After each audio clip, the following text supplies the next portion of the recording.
Ministério da Educação, Governo Federal, Pátria Amada Brasil.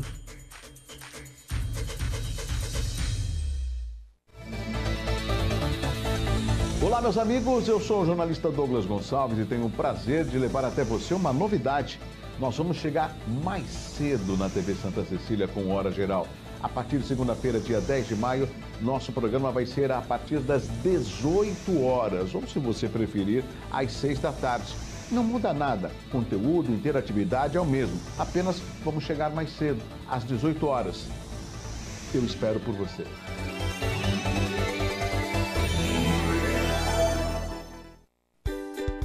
Sistema Santa Cecília de Comunicação, 24 anos no ar para você.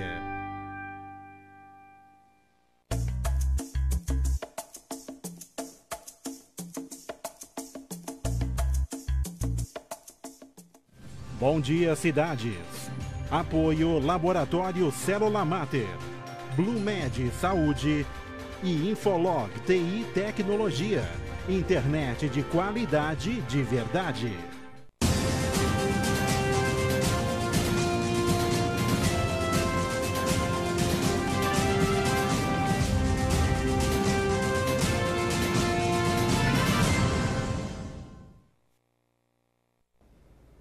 Olá, bom dia para você, tudo bem? Ai, como eu torço que sim! Seja mais do que bem-vindo no Bom Dia Cidades desta quinta-feira, dia 6 de maio. E fica aqui um convite especial para você. Topa ficar com a gente até às 9 horas da manhã? A gente preparou um programa para lá de especial, sabe por quê? Porque a sua companhia é importante demais para a gente. Vamos começar falando de economia nesta edição. O setor de beleza foi um dos mais afetados pela crise na pandemia. Desde o ano passado, para se ter ideia, quase 380 mil salões fecharam as portas em todo o Brasil. Cada vez que a tesoura corta, o sentimento é de esperança. As clientes estão voltando e lentamente os negócios retomam. Claro, respeitando todas as regras de segurança da pandemia. Um alívio para o Sérgio Soares, cabeleireiro e empresário.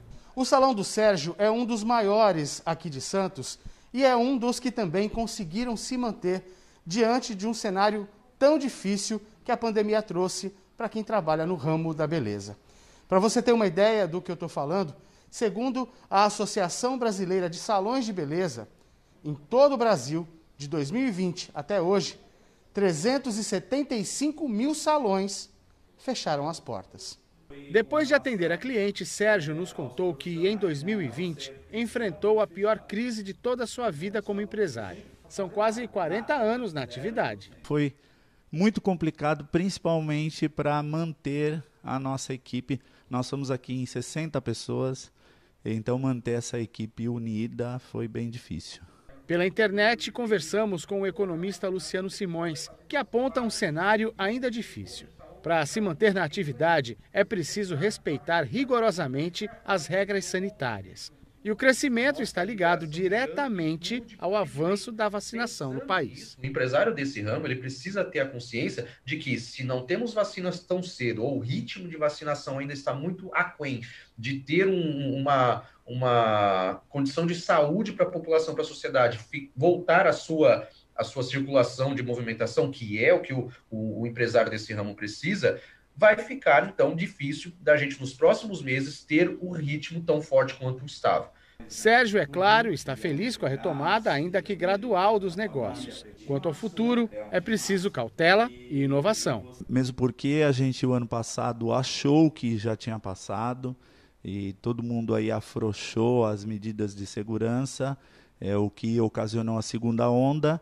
Então, eu vejo isso com muita cautela. Eu acho que a gente tem condição, sim, se a vacinação acelerar, a gente tem condição de fazer uma retomada, mas eu não vejo o salão ainda esse ano voltando como era antes. Eu acho bem difícil. Então, hoje é você tentar buscar novas alternativas para você manter o seu negócio de pé. Olha, e o setor de eventos não foi diferente não. A pandemia causou também um forte impacto.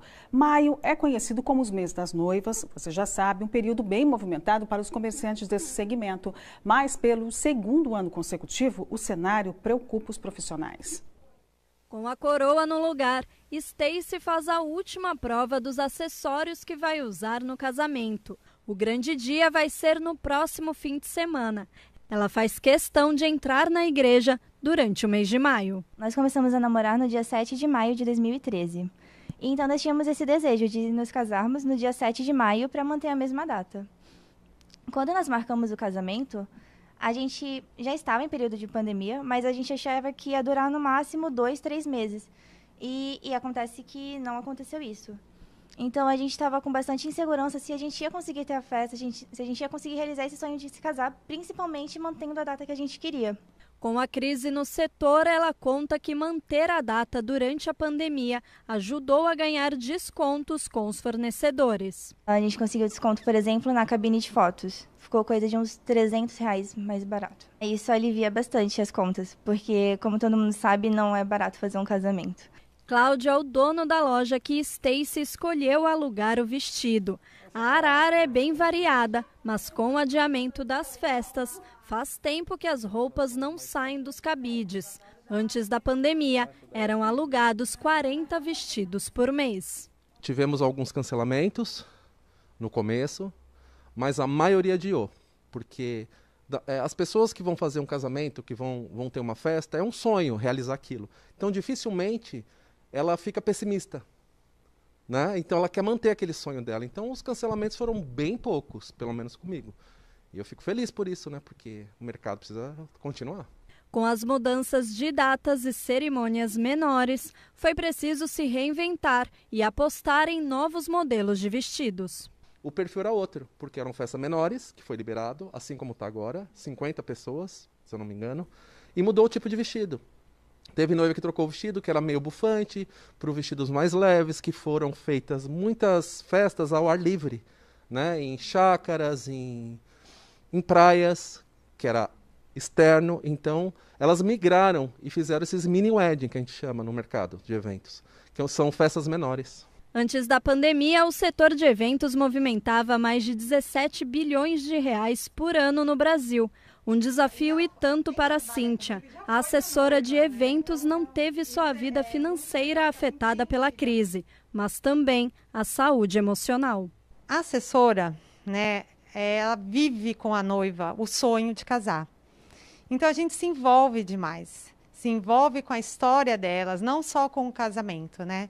E eu, no meu caso, vivi isso intensamente. E querendo ou não, isso me abalou. E acabou que eu tive vários problemas de saúde, só que emocional. Acabava vendo ao médico, é emocional, é emocional. Então, querendo ou não, né, quem ama muito o que faz e se dedica, então teve que se segurar bastante aí, até para ajudar as meninas a continuar com esse sonho, a esperar, porque não foi fácil para elas. Assim como eu, como evento, como assessora de noiva, como quem faz doce, quem faz salgados, a gente depende. Para nós é um trabalho essencial, porque nós vivemos disso. E fazendo festas menores, não tem o porquê fechar. A gente briga com isso há um ano, a gente está brigando por isso. Por quê? Eu tenho 13 famílias que dependem da loja, entendeu? São famílias que dependem, não é essencial. Qualquer trabalho é essencial. Todos nós queremos trabalhar. E nós vamos fazer exatamente o que manda o protocolo, porque a gente quer trabalhar. E agora chegou a hora de vermos como fica o tempo nesta quinta-feira. Pela manhã e à tarde haverá predomínio de sol em Santos. As temperaturas poderão oscilar entre 18 e 34 graus. Em Guarujá, o mesmo cenário. Tempo bom e estável.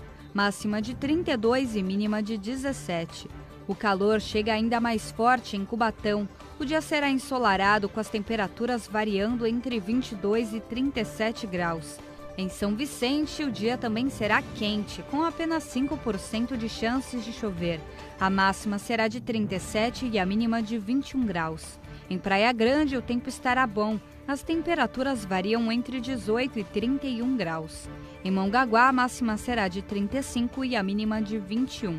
Um dia de bastante calor, como em toda a Baixada Santista.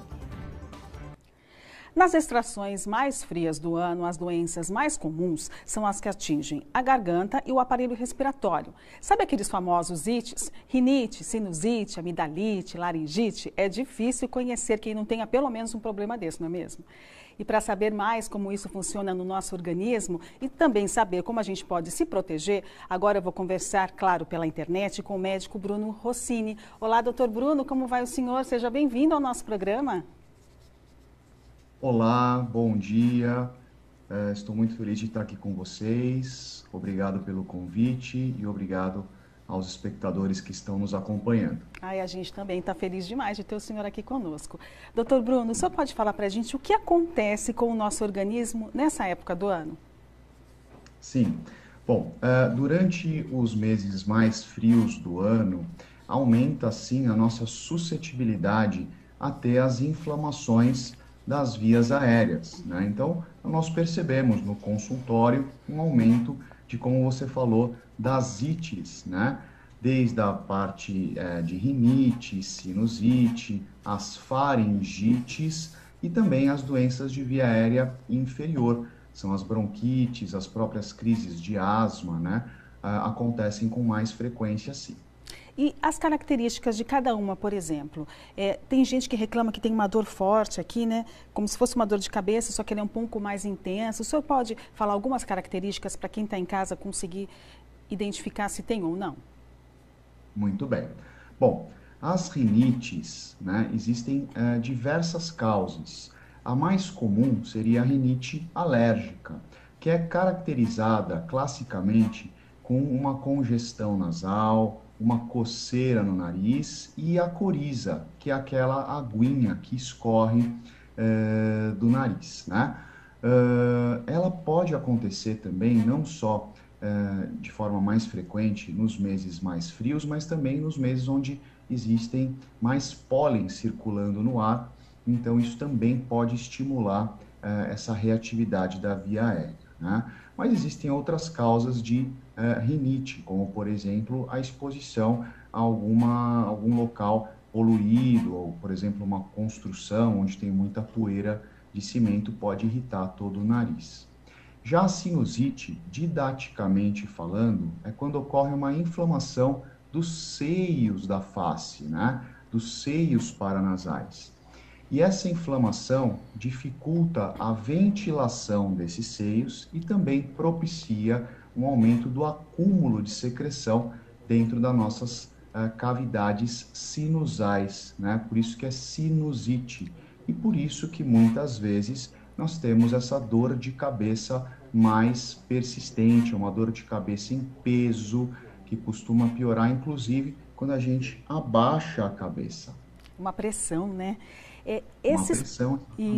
Esses problemas começam desde a infância ou eles podem surgir quando a pessoa já está adulta? Existem as duas possibilidades, né? Existem crianças que apresentam já rinite crônica e sinusite crônica e principalmente com a hipertrofia da adenoide, o aumento da adenoide, que muita gente conhece como carne esponjosa, pode acontecer sim quadros de sinusite, inclusive crônica em crianças já. Mas também ela pode se desenvolver durante a vida adulta. Então as duas coisas são possíveis. Doutor Bruno, existe um tratamento para cada doença, né? A gente sabe. Existe também uma forma de prevenir para não chegar na crise? Sim, sim, muito bem. Agora no inverno, né?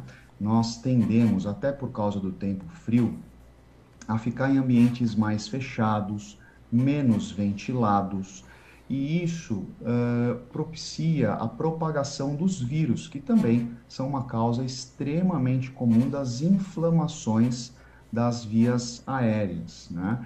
Então, a orientação para prevenir, por exemplo, as gripes, os resfriados, as faringites, rinites e sinusites, que também podem ser virais, é sempre evitar ambientes fechados, pouco ventilados, né? Outra coisa, sempre lavar bastante a mão, né? Passar álcool gel, porque muitas vezes nós mesmos levamos o vírus até a nossa boca, até o nosso nariz, colocando uma mão contaminada nessas regiões, né? São inclusive orientações muito semelhantes para se evitar a infecção pelo Covid, uma vez que o Covid também causa uma infecção da via aérea superior. E a vacinação contra a gripe também pode diminuir esses sintomas? Com certeza, boa observação.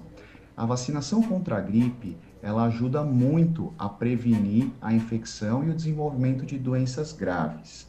Nessa, são inoculados no corpo do paciente pedaços de vírus inativos, né? Fazendo com que o vírus, essa inoculação, gere uma resposta imunológica que vai deixar o organismo mais forte, mais preparado, caso ele entre em contato com um vírus propriamente dito, né? Então, sim, com certeza, a vacinação contra a gripe é essencial e ajuda bastante. E dá para fortalecer também, doutor Bruno, nosso sistema imunológico com a alimentação? Perfeito. Essas são as orientações que a gente costuma passar. Uma boa hidratação, uma boa alimentação, uma boa noite de sono, o controle de doenças crônicas que podem estar aí causando um prejuízo da nossa imunidade, por exemplo, a diabetes, né?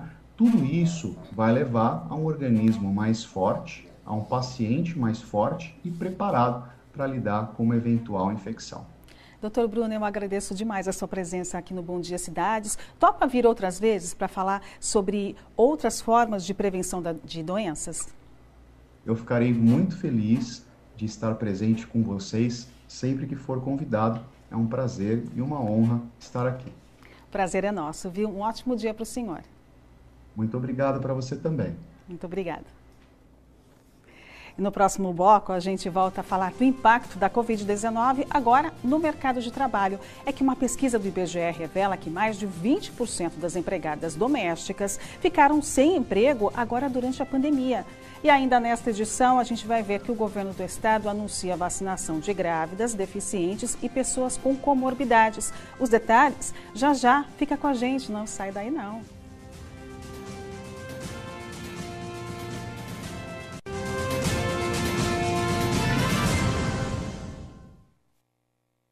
Nós somos a Infolog TI Tecnologia. Contamos com ultra velocidade de até 200 MB de velocidade. Tem a internet fibra ótica da Infolog para jogar, estudar, assistir sua série favorita, navegar e o melhor, internet sem limite de downloads. Planos a partir de R$ 94,98. Velocidade de 40 até 200 MB. Vem para Infolog. Ligue 4062-9908. Disponível em São Vicente e Praia Grande no Esmeralda e Ribeirópolis. Consulte disponibilidade.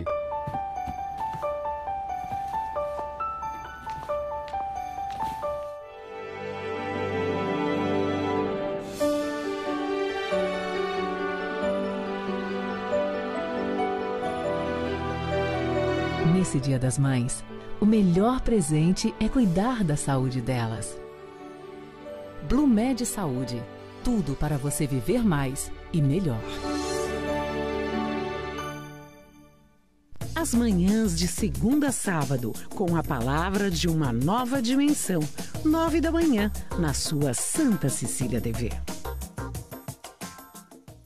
The Podcast é o novo programa da 107,7, apresentado pelos empresários Léo Delfino, Caio Brasil e Marcelo Teixeira Filho.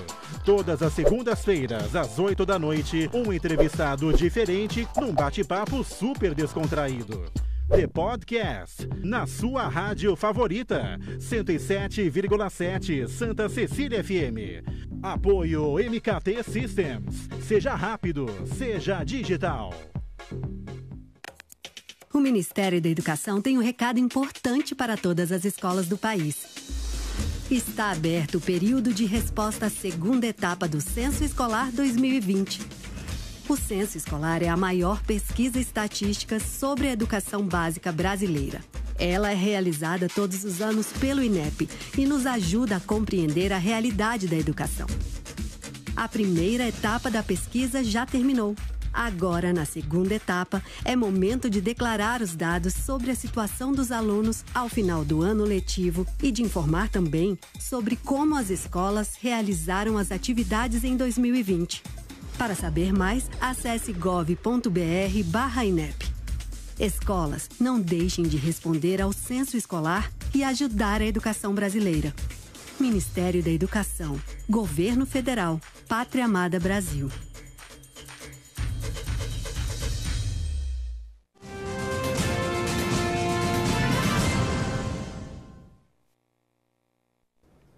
Já estamos de volta, viu como foi rapidinho? Bom dia para você que chegou agora, seja mais do que bem-vindo. Fique com a gente até as 9 horas da manhã, tá bom?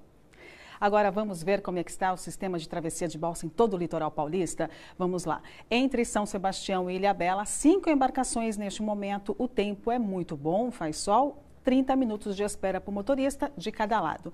Em Santos, 7 embarcações fazem a travessia neste momento. O tempo também é muito bom, 15 minutos de espera para o motorista. Entre Bertioga e Guarujá, 2 embarcações e meia hora de espera. Entre Iguape e Jureia, 1 embarcação somente, 1 hora de espera, hein? Motorista tem que ter paciência. Entre Cananéia e Ilha Comprida, 30 minutos de espera, sol entre nuvens, 1 embarcação somente. Entre Vicente de Carvalho e Santos, 3 embarcações neste minuto. O tempo de espera, segundo a empresa que faz a travessia, é de 12 minutos. A travessia entre Cananéia e Continente segue interditada, mas liberada para os ciclistas. E segundo o Departamento Hidroviário que faz a travessia, toda a estrutura do atracadouro será reconstruída e, por isso, ainda não tem data para retornar. No sistema Anchieta Imigrantes, as condições de tráfego são boas. O tempo também está bom e a visibilidade está ok para o motorista. Caminhões devem acessar preferencialmente o trecho de serra da via Anchieta. A operação é anormal, 5%. Também não há registro de acidentes por enquanto.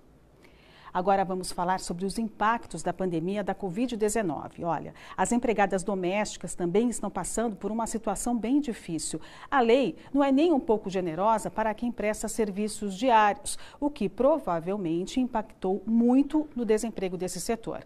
Em todo o país, 1.300.000 pessoas estão fora do mercado de trabalho. Essa é a Ana Cláudia. Ela tem 33 anos e 3 filhos. Mora em Cubatão. É empregada doméstica. A pandemia tem sido difícil para ela. Se alguém puder estar me doando alguma coisa, né? Eu tenho uma bebê de 1 ano e 8 meses. Tem outra de uma menina de 12 anos, que é a mais velha. Tem a de 7. Quem está podendo me ajudar com emprego até, né? Fixo. Ou está podendo me ajudar com doação. Porque essa pandemia tem complicado muito, né? Eu pago aluguel, água, luz. E para quem tem criança está complicado. A doméstica trabalhava em uma agência. Com o coronavírus, a procura pelo serviço caiu muito e o jeito foi se virar. Minha colega me chamou para mim ajudar ela, né? Tá vendendo lingerie, cosmético, biscoito. Foi o que tá podendo, assim, de um lado e de outro, tá me ajudando, né? Segundo pesquisa do IBGE, feita em domicílios brasileiros, 4,9 milhões de pessoas atuavam no trabalho doméstico remunerado no trimestre encerrado em fevereiro desse ano. No comparativo com o mesmo período de 2020, o corte de empregos no setor chega a 1,3 milhão de pessoas, uma queda de 21%. Conforme esse advogado, o trabalhador autônomo que presta serviço diário só teve o auxílio emergencial como recurso na pandemia. Assim é a lei. Caso o tomador dos serviços não deseje mais contar com esse trabalho, ele não precisa indenizar esse trabalhador, porque é um contrato de natureza civil e o direito é só a respectiva diária. Não havendo a prestação de serviços, não há direito a pagamento de nenhuma parcela de natureza trabalhista. Mas o especialista alerta que a linha que diferencia o trabalho diário do vinculado é muito tênue. Por isso, as empregadas domésticas têm que prestar muita atenção nos seus direitos. O trabalhador diarista é aquele que presta serviços no máximo 2 vezes por semana. Agora, existem muitas hipóteses do trabalhador prestar serviços 3 vezes por semana e não ter o registro na sua carteira de trabalho. Nesta hipótese, é uma fraude. Esse trabalhador deve procurar um advogado para poder acionar na Justiça do Trabalho e ver reconhecido o vínculo empregatício e todos os direitos que vêm junto com o reconhecimento do vínculo, 13º, férias, horas extras, aviso prévio, todos os direitos trabalhistas. Lembrando que essa ação tem que ser ajuizada até, no máximo, 2 anos após a extinção do contrato de trabalho. E se você quiser e puder ajudar a Ana Cláudia, a nossa personagem que a gente viu na reportagem, o telefone dela está aqui na sua tela. Qualquer ajuda é muito bem-vinda. E pegando o gancho do trabalho, uma nova medida provisória que permite a flexibilização das contratações temporárias na legislação trabalhista foi aprovada essa semana. Agora, os patrões podem adotar medidas dentro da empresa para preservar os empregos. Vamos tirar todas as dúvidas sobre esse assunto? Então, eu converso agora pela internet com a advogada trabalhista Carolém Gualda. Olá, doutora, como vai a senhora? Seja bem-vinda ao nosso programa. Bom dia. Bom dia, muito obrigada. Tudo bem? Tudo ótimo. Ai, que bom. Doutora, o que muda com essa nova legislação que foi aprovada? A senhora pode dar um panorama para todo mundo conseguir entender? Claro. Na verdade, foram 2 novas medidas provisórias que foram editadas pelo governo agora no dia 28 de abril. Sim. E elas repetem basicamente medidas provisórias que já haviam acontecido no ano passado, que vieram justamente para dar um fôlego e possibilidade dos empregadores manterem os contratos de trabalho de seus empregados, né? Então, essas medidas trouxeram algumas possibilidades, como antecipação de férias, de feriado, banco de horas, enfim, várias medidas. E 2 pontos bastante importantes, muito específicos, foram a redução e a suspensão de jornada. Então, agora os empregadores eles têm a possibilidade de reduzir a jornada de trabalho de seus empregados com a proporcional redução dos salários.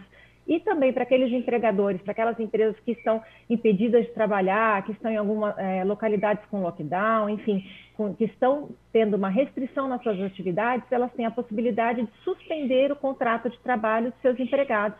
E com isso ela suspende também o pagamento dos salários. E os empregados, por outro lado, eles acabam recebendo do governo o benefício emergencial. Então, seja para complementação do salário, daqueles empregados que tiveram redução da jornada e do salário, seja para aqueles empregados que tiveram a suspensão, eles vão receber do governo essa remuneração. Então, é um fôlego tanto para as empresas como para os empregados. Então, cabe ao empregador anunciar se vai adotar ou não essas medidas e anunciar aos empregados? Isso mesmo. Na verdade, cabe ao empregador, mas é feito via negociação de um acordo, seja ele individual ou coletivo, com seus empregados. Então, a gente parte da premissa de que é um acordo, então o empregado tem que concordar com aquela medida, seja ela redução, seja ela suspensão. O que tem acontecido desde que a gente vem vendo desde o começo da pandemia do ano passado é que essas negociações e acordos vêm acontecendo porque realmente é uma possibilidade de se manter o contrato de trabalho ativo, né? Então, a negociação entre empregado e empregador vem acontecendo já há mais de um ano e isso vem já sendo uma realidade nos contratos. Caso o empregador aceite a proposta do... caso o empregado aceite a proposta do empregador para ele receber o restante do salário por meio do governo, ele tem que dar entrada no Ministério do Trabalho? Ou na Caixa Econômica Federal? Não. Não, na verdade, quem toma todas essas providências é o empregador. Então, a partir do momento que ele faz um acordo com o empregado, ele tem algumas medidas técnicas, burocráticas para cumprir, então ele tem que registrar esse acordo no Ministério da Economia e automaticamente o empregado já vai receber na conta dele, onde ele já recebeu o salário. Então, para o empregado não muda nada. Lógico, vai mudar o valor do salário, que para alguns casos ele não vai receber a integralidade do salário que ele vinha recebendo, justamente porque o benefício que o governo paga, o benefício emergencial, ele é um percentual em cima do valor que seria do seguro-desemprego. Então, como esse valor pode não chegar ao valor do salário desse empregado, então ele vai sentir efetivamente uma redução em algum percentual, a depender do caso, do seu salário, mas ele entra normalmente na conta e o empregado não precisa se preocupar com nenhuma medida. Ah, isso é bom. E doutora, a partir de quando essas medidas já podem ser adotadas pelas empresas? Então, essas duas medidas provisórias, elas foram publicadas no dia 28 de abril, e a partir desse momento os empregadores já podem adotar. Então, o empregado já pode fazer esses ajustes, negociar com os empregados, e ele só tem a obrigação de avisar o empregado com 2 dias de antecedência do início da medida. Então, seja ela suspensão, seja ela redução, com 2 dias antes ele avisa os empregados. E pode durar por quanto tempo? A medida provisória vale por 120 dias. Ela ainda pode ser prorrogada por um ato do governo. Então, pode ser que o governo lá para frente venha ainda a prorrogar. Mas a medida em si, a validade da medida provisória é 120 dias. Então, todas as medidas, seja ela redução, seja ela suspensão, ou banco de horas, antecipação de férias, de feriados, todas as medidas que vieram contempladas nas duas medidas provisórias, elas podem ser adotadas nesse período de 120 dias. Numa outra fase da pandemia, o governo também deu a não obrigatoriedade das empresas depositarem o fundo de garantia dos trabalhadores. Como é que fica isso agora?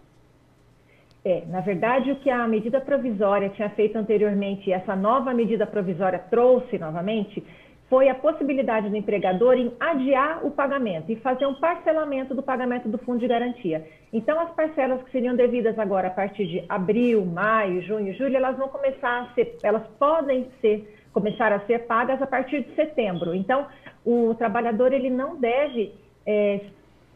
vai ter prejuízo no recolhimento do fundo, ele vai ter seu fundo de garantia recolhido, só que deu-se a possibilidade para a empresa de recolher um pouco mais adiante. Então, a partir de setembro, ela começa a recolher o valor do fundo de garantia desses meses.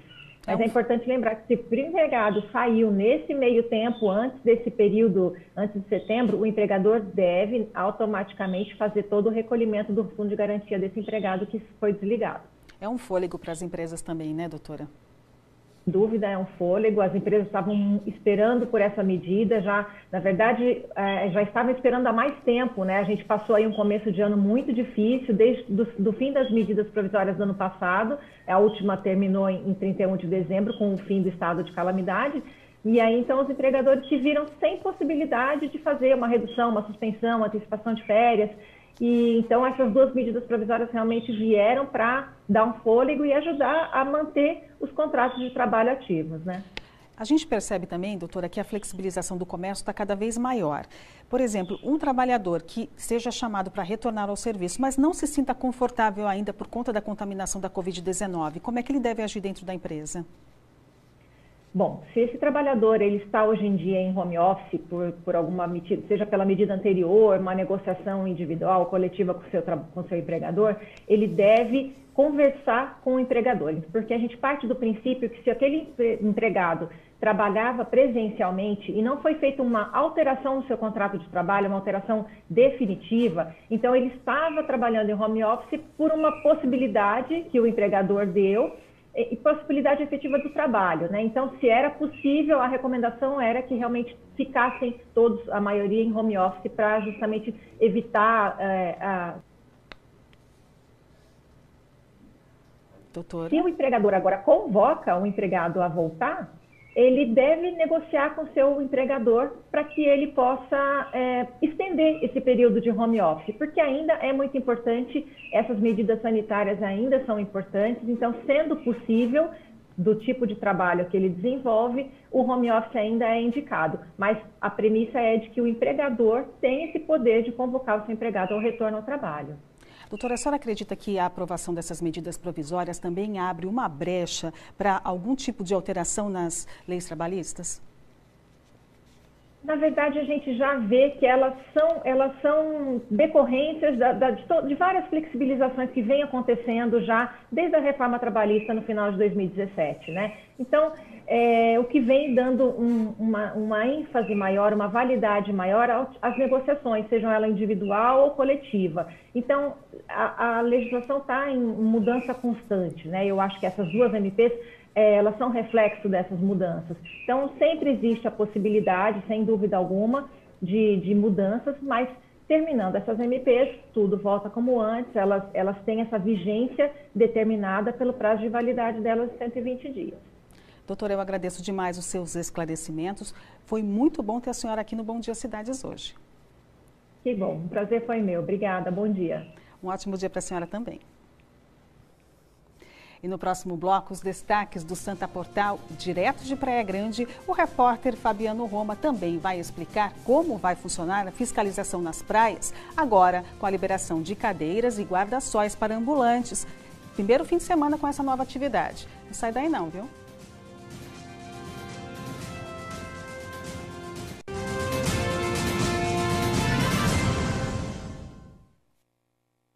Agora, o Célula Mater está no Miramar Shopping.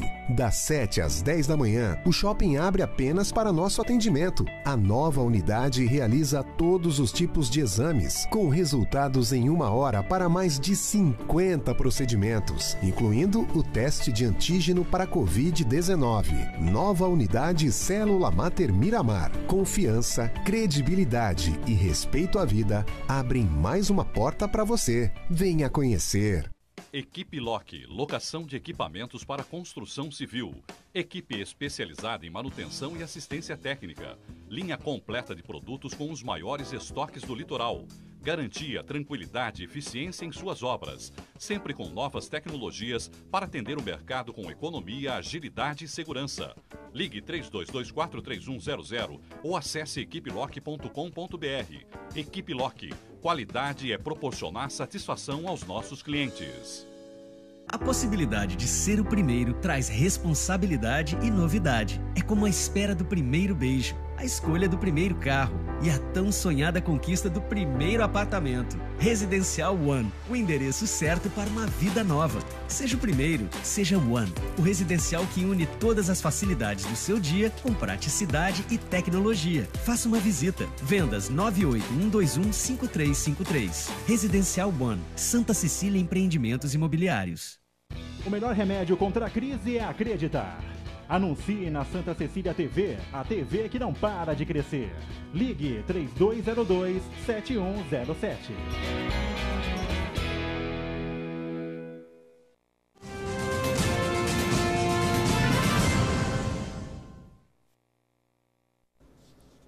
Olá, já estamos de volta, hein? Bom dia para você que chegou agora, seja muito bem-vindo.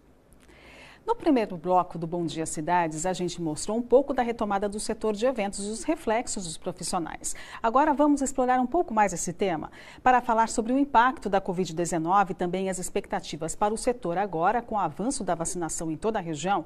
Eu converso pela internet com o diretor de operações da GL Eventos no Brasil, Daniel Galante. É a empresa que administra o Santos Convention Center lá na Ponta da Praia. Olá, seu Daniel, como vai o senhor? Que prazer recebê-lo. Bom dia, prazer é meu de poder participar. Bom dia a todos os telespectadores. Tudo bem com o senhor? Tudo bem, graças a Deus. Que bom.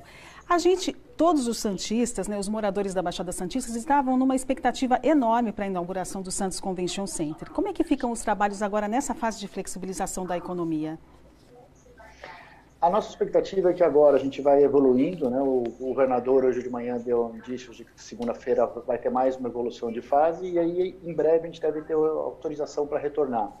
Os eventos principais do que a gente imagina para o centro de convenções, são os eventos de negócio, são extremamente seguros, porque a gente tem bastante controle de quem vem, quando vem, o horário que a pessoa chega, e é muito mais fácil ter uma segurança e cumprir todos os protocolos do que numa festa, num show. Então, estamos ansiosos para essa liberação e tão logo tenhamos a liberação, a gente deve começar a anunciar alguns eventos na região. Para quem chegou agora, ainda não conhece essa estrutura que fica lá na Ponta da Praia, o senhor pode falar um pouquinho como é que ela foi construída, o investimento que foi feito? Ela foi feita uma parceria público-privada, tá? Foi quem construiu, foi o Mendes, o Grupo Mendes, e eles construíram esse centro de convenções e doaram para a prefeitura, numa negociação que a prefeitura fez, que foi muito interessante, para a prefeitura que ganhou um equipamento novo para a cidade. O antigo equipamento, que era o Mendes Convention Center, precisava de reformas, e a opção do Grupo Mendes foi, em vez de reformar, construir um novo que passou a ser da prefeitura e não mais privado, como era antigamente. Dentro dessa proposta, a prefeitura fez uma concessão, nós participamos e ganhamos a concessão, e aí com isso a gente tem o poder privado administrando, que tem muito mais agilidade que o poder público para administrar, mas é um bem público, é um bem da cidade, que é totalmente reversível. No final da nossa concessão a gente devolve para a prefeitura, que provavelmente deve fazer uma nova licitação, uma nova empresa, ou nós mesmos voltaremos a administrar. Porque a intenção também da criação desse centro foi trazer eventos nacionais, inclusive internacionais, né? Os nossos planos são esses. No primeiro momento, trazer os congressos paulistas e nacionais, os principais congressos que acontecem no país, e tentar captar os internacionais, não os muito grandes, porque a capacidade dele não é para 10, 15 mil pessoas, é para 5, 8 mil pessoas, mas tem muitos congressos internacionais que se encaixam nesse perfil e nós já temos trabalhado desde o primeiro momento, quando a gente ganhou a licitação, participando de bids internacionais. Infelizmente, esse momento da pandemia no mundo, o mercado internacional não vem para o Brasil, não está saindo das suas regiões, quem é da Europa fica na Europa, quem é dos Estados Unidos fica nos Estados Unidos, mas nós estamos participando do BID porque todos acreditam na reabertura ainda esse ano, e nos próximos 2, 3 anos as viagens devem ser totalmente normalizadas, então o potencial é muito grande. É uma maneira de fomentar o turismo em toda a região, principalmente aqui em Santos. Eu lembro que na inauguração uma das preocupações foi o policiamento. Tem uma base da Polícia Militar bem na frente da estrutura. E qual é a preocupação também de vocês com as medidas sanitárias para evitar a contaminação da Covid-19? O que vocês estão planejando nesse momento?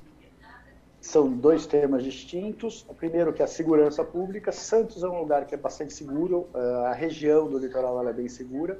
Hoje, ali temos uma base militar e uma base da Polícia Civil muito próxima. Então, a segurança pública não é um grande problema. E a segurança sanitária, cumprindo todos os protocolos e todos os procedimentos que nós já estamos realizando em todos os lugares do mundo, é extremamente seguro realizar eventos. Na Ásia, os eventos já retomaram e não temos tido problemas de reinfecção, de disseminação da doença, seguindo os protocolos. Nos eventos que aconteceram no Brasil, no final do ano passado, todos que a gente monitorou, a gente teve a Expo retomada em São Paulo, a Expo retomada em Salvador, não tivemos casos de contaminação durante os eventos, porque os protocolos foram seguidos. O senhor já pode adiantar para a gente alguma coisa da agenda, pelo menos para o próximo ano? Já tem alguma coisa prevista? A agenda ela está muito volátil hoje. Tinha muitas coisas já em negociação, alguns contratos já assinados, que hoje foram reagendados e depois novamente reagendados. Então, hoje, falar de calendário é muito difícil, porque está tendo muita alteração todo dia e no país inteiro, aguardando as fases de liberação. Agora, é importante dizer que a semana passada, Santos, não nós, Santos, porque o Destino Santos, que participa dos bids, participou de um bid de um congresso. Santos foi a 3ª cidade, era uma votação dos associados. E o que pode parecer uma frustração dizer que Santos não ganhou, mas como Santos nem participava, ficar em 3º de 5 cidades, a cidade que levou foi Salvador, eu acho que já é um excelente resultado. Nós estamos recolocando a cidade dentro do mapa internacional, porque o Mendes Convention há um tempo não participava desses bids. Então, no primeiro bid que nós participamos, ficarmos em 3º, está muito bom. É um bom começo e acredito muito no potencial da cidade. Mesmo porque competiu com capitais, né? Competir com 5 capitais e tem 5 capitais, como Salvador, que ganhou, tinha uma demanda muito grande reprimida, porque o centro de convenções de lá tinha caído, foi entregue um novo há pouco tempo pela prefeitura local, como o de Santos é uma concessão. Então, tinha uma demanda reprimida porque Salvador já era a 3ª cidade do país em receber congressos. Então, a hora que ele retoma no mercado, tem uma tendência muito grande dele retomar essa posição dele, que Santos não tinha. Mas Santos tem potencial para estar entre as 5 cidades do país, principalmente com equipamento novo, que é um dos melhores equipamentos do Brasil. Óbvio que São Paulo tem equipamentos maiores, modernos, tanto quanto. Salvador é um equipamento novo e moderno, mas o resto do Brasil tem poucos equipamentos novos modernos. Você tem São Paulo, Rio, Salvador e Santos. Então, hoje, a gente tem um potencial de concorrência para fazer as bids muito grandes. E aí, depois que o primeiro evento acontecer, que a gente está trabalhando para que ele aconteça em breve, que é a estrutura hoteleira, a estrutura de restaurante, a segurança da cidade, a questão da logística da cidade, a cidade é muito fácil, muito funcional, for demonstrado, a tendência é que rapidamente os outros congressos nos procurem e a gente comece a ter uma agenda cheia. Nossa expectativa é de ter mais de 30 eventos por ano quando a operação chegar no nível normal, né? No começo vai ser mais devagar um pouco. Tá certo. Daniel, muito obrigada pela sua entrevista aqui no Bom Dia Cidades. É muito bom saber que o setor já está se movimentando, já está se organizando para a retomada, tudo com segurança. Obrigado pela oportunidade. É um setor que gera muito emprego e que movimenta muito rápido. Então, a partir da hora que a gente começa, no dia seguinte a gente já tem muitos empregos gerados. Mesmo que não sejam empregos definitivos, sejam empregos temporários para aquele evento, a economia começa a girar. O que é o mais importante para o Brasil hoje é, em primeiro lugar, a saúde, em segundo lugar, os empregos para as pessoas terem comida. Verdade. Muito obrigada, um ótimo dia para o senhor. Seja bem-vindo novamente. Sim, igualmente. Em Praia Grande está em vigor um novo decreto de flexibilização da economia. Cadeiras de praia e guarda-sóis de ambulantes foram liberados na faixa de areia. Mas tem regras, viu? O repórter Fabiano Roma está na praia neste momento para mostrar como é que vai funcionar o primeiro fim de semana dessa nova atividade. Olá, Fabiano, bom dia para você. A expectativa é de movimento grande, né? Já que tem também o Dia das Mães. É verdade. Bom dia, Tati. Bom dia para todo mundo que está ligado com a gente aqui no Bom Dia Cidades. É uma expectativa muito grande, principalmente por parte dos ambulantes, que teve essa flexibilização. Pode colocar cadeira, pode colocar guarda-sol. Isso, é claro, chama, né, o turista. Isso é um atrativo a mais para o turista. Mas como você bem disse, Tati, tem regra, não é tudo que está liberado, não. E para isso, quem vai explicar para a gente é o secretário de Assuntos de Segurança Pública, que já está aqui com a gente, Coronel Maurício Izumi. Coronel, bom dia para o senhor. Bom, pode montar guarda-sol, cadeira, mas qual é o limite? Bom dia. Sempre lembrando que nós estamos ainda na fase de transição, uma fase crítica, né? Que os hospitais ainda estão cheios. A gente está procurando controlar tudo isso, orientar a população. Óbvio que a gente sabe que os ambulantes foi uma categoria que sofreu muito durante essa pandemia e vem sofrendo ainda, né? Então a Prefeitura de Praia Grande achou por bem flexibilizar a utilização das cadeiras por parte desses ambulantes. Então tem um limite de 10 guarda-sol e cadeiras para que eles possam trabalhar com a sua freguesia na faixa de areia. Sendo que tem que ter o distanciamento também, né? Sem dúvida nenhuma. Um distanciamento exigido pela nossa vigilância sanitária, a utilização de álcool em gel e da máscara. E é claro que, como o senhor falou, a máscara tem que estar sempre presente. Como é que fica a fiscalização, Coronel? Sem dúvida nenhuma, né? Hoje em dia o que a gente pode acreditar é no uso da máscara, no uso do álcool em gel e da vacina, né? É o que nós temos. Então a gente tem que cobrar isso sim da população, até por conta dos nossos decretos, né? Os nossos decretos são bem claros com relação a isso. Inclusive aquelas pessoas que não se convencerem da utilização da máscara, os chamados negacionistas, são multados aqui na Prefeitura de Praia Grande, né? Nós temos uma multa de R$500. Então tudo isso é fiscalizado pela nossa Guarda Municipal. A nossa Guarda Municipal tem várias frentes de fiscalização, começando com a barreira sanitária feita durante o final de semana na entrada da cidade, onde a gente procura orientar os turistas que chegam da nossa cidade com relação às restrições. Temos também uma força-tarefa de apoio à Secretaria de Urbanismo, onde a gente faz a orientação e fiscalização do comércio, quanto ao horário de funcionamento, quanto às aglomerações geradas pelo aquele comércio e o número máximo de pessoas que podem frequentar.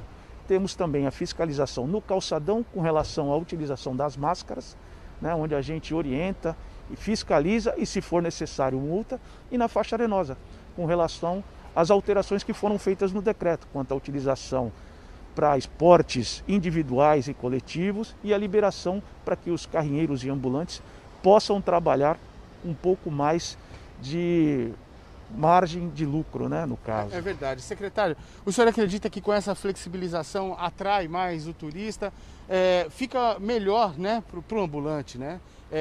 A gente sabe que precisa tomar cuidado com a saúde, mas também precisa preservar emprego, preservar a renda do pessoal, né? A gente percebe que com essa pandemia, muita coisa vem se alterando, muitas coisas vêm se modificando desde então, né?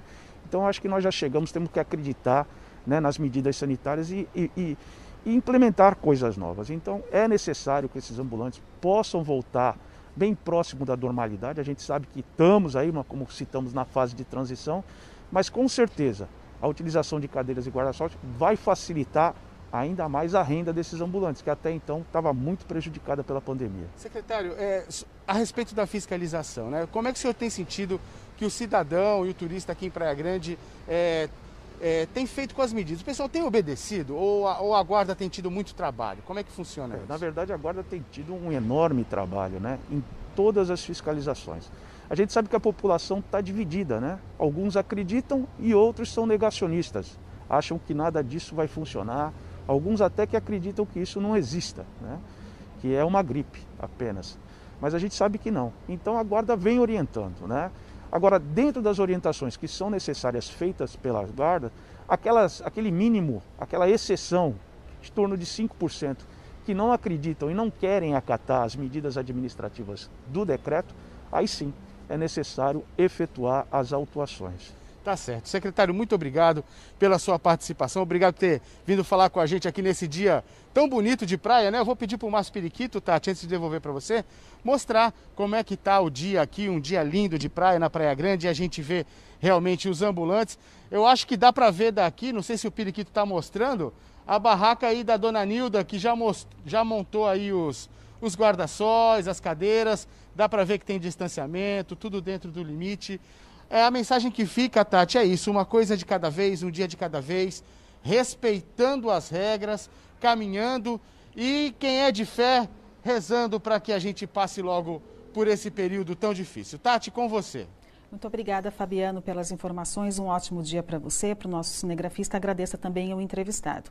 O que a gente sempre bate aqui no Bom Dia Cidades é que os ambulantes vão fazer a parte deles. Agora resta a gente, aos moradores, aos turistas também, ter consciência para que a gente não retroceda na fase do governo do estado. Inclusive, ontem houve uma coletiva de imprensa em que o governador anunciou a vacinação de grávidas, de deficientes e também de pessoas com comorbidades. Isso já a partir da próxima semana. A informação foi divulgada no Palácio dos Bandeirantes, na capital. 11 de maio começa a vacinação de gestantes e das mães com comorbidades, que deram à luz recentemente. Um total de 100 mil mulheres acima de 18 anos. No mesmo dia 11 de maio, terça-feira, iniciaremos a vacinação das pessoas com deficiência permanente, entre 55 e 59 anos de idade. Serão 30 mil pessoas nesta faixa etária. Já no dia 12 de maio, quarta-feira, vamos iniciar a imunização de pessoas entre 55 e 59 anos de idade que possuam comorbidades, um público estimado em 900 mil pessoas. No total, nestes 3 grupos de vacinação que estamos anunciando hoje, serão vacinadas mais de 1 milhão de pessoas no estado de São Paulo. E os parentes de pessoas com síndrome de Down aqui da Baixada Santista comemoram a data para o começo da imunização contra a Covid-19. Ellen é presidente da APAI Santos. A entidade tem 57 anos. Atualmente, são 240 assistidos, 59 com síndrome de Down. Para ela, a vacinação do grupo é uma vitória. Quem serão vacinados por enquanto, a partir dos 18 anos? Por quê? Porque ainda não tem pesquisas, né, com as vacinas para o público menor de 18 anos. Não só síndrome de Down, mas de um público geral. A importância da vacinação para a síndrome de Down é porque eles já nascem com uma alteração nos órgãos, né? Eles têm uma alteração no sistema imune e também na resposta dos anticorpos.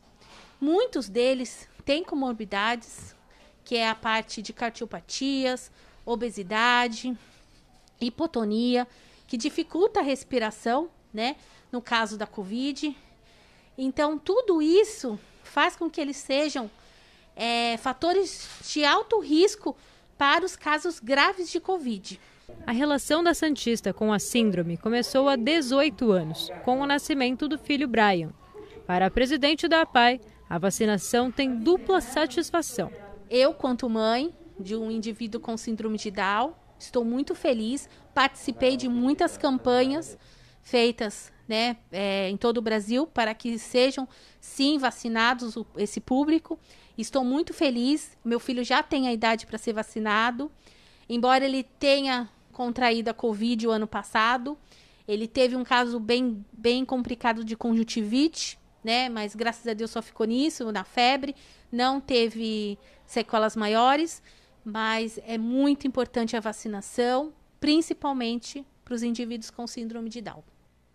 É importante, sim. A gente também vai acompanhar essa imunização a partir da semana que vem. Você vê em toda a nossa programação. E já está aqui comigo no estúdio do Bom Dia Cidades o meu amigo Lucas Krempel, editor-chefe do Santa Portal. Como é que estão os casos da Covid-19? Vamos começar falando disso? Sim, bom dia, Tati. Covid-19 continua com números expressivos aqui na região, né? Nas últimas 24 horas foram mais de 30 mortes, foram 31 mortes nas últimas 24 horas e 301 novos casos. As mortes, aquele acumulado que a gente sempre fala, né? O acumulado, mas vale destacar também que o número de mortes sobre investigação segue alto. Então, assim, são mortes que estão vindo além daquelas que estão sendo investigadas, né? Então, a gente já está com quase 200 mortes a serem investigadas e o número de mortes diário continua sempre nos 2 dígitos, né? Agora, 31 mortes nas últimas 24 horas. Você sabe como é que está o índice de ocupação nos hospitais? Está em queda, né? Está em queda, segue abaixo de 60%, inclusive.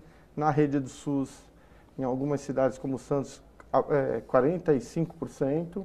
Então, assim, são índices que colocariam já a região na fase laranja, mas, por enquanto, como o governo do estado segue fazendo a reclassificação pelo estado e não por regiões, como havia indicado, não tem como prever que sexta-feira, por exemplo, a Baixada Santista voltará para a fase laranja. Está sendo mais cauteloso, né? Exatamente. Eu queria falar com você agora, mudando de assunto, sobre 2 assuntos policiais. Um deles chamou bastante atenção, é destaque no Santa Portal, é uma casa de repouso de idosos que estava cometendo uma infração gravíssima. Exatamente. No Boqueirão, foi multado em R$20 mil pela vigilância sanitária, porque não estava fazendo o básico, né?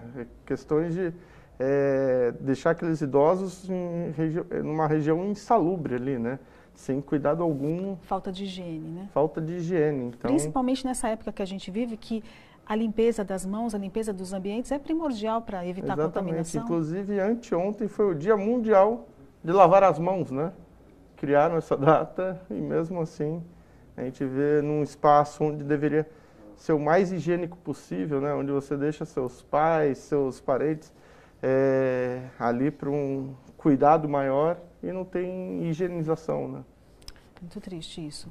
Um outro caso que eu queria falar com vocês é sobre os desdobramentos da tentativa de chacina lá em Praia Grande, porque o Santa Portal tem os vídeos do momento da ação, impressionantes, né? Impressionante, né?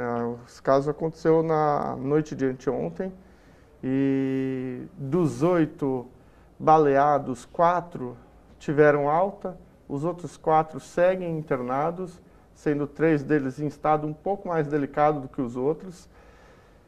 A motivação a gente ainda não sabe qual foi, não foi identificado nem o motoqueiro, nem o comparsa dele. Eles estavam usando máscaras de palhaço, né? Então dificultou bastante a identificação deles.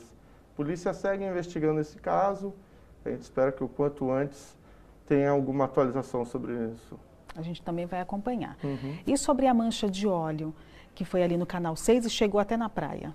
Exato. Ontem eles terminaram já o trabalho ali de evitar, fizeram o possível para evitar que esse óleo chegasse até o mar, mas ele chegou, né? O trabalho foi concluído ontem, na parte da noite, ainda teve uma volta ali na madrugada, mas o trabalho está concluído já, eles concluíram o trabalho. Isso aí é o incidente que teve no Carrefour, né? Que vazou mais de 2 mil litros de diesel, teve um rompimento da tubulação, infelizmente chegou até o mar.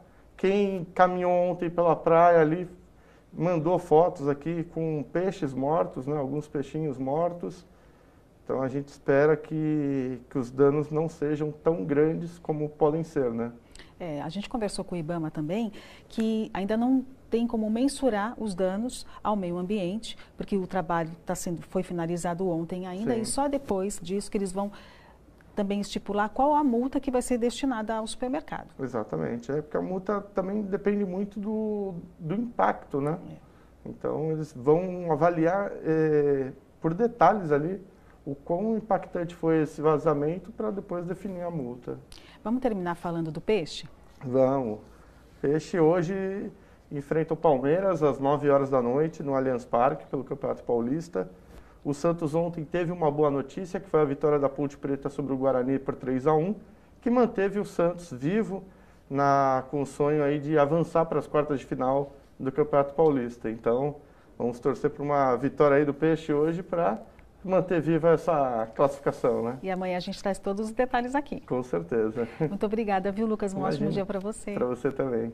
O programa de hoje termina agora. Eu agradeço demais a sua companhia. Às 7h30 da noite tem um resumo das notícias no dia no Caderno Regional. E você já sabe, ao longo de todo o dia, fique muito bem informado no Santa Portal, com notícias do Brasil e do mundo, tá bom?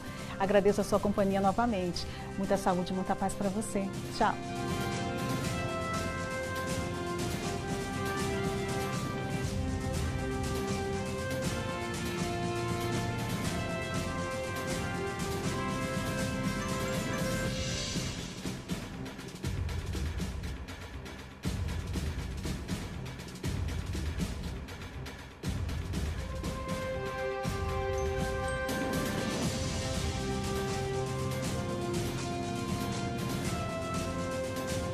Bom dia, cidades.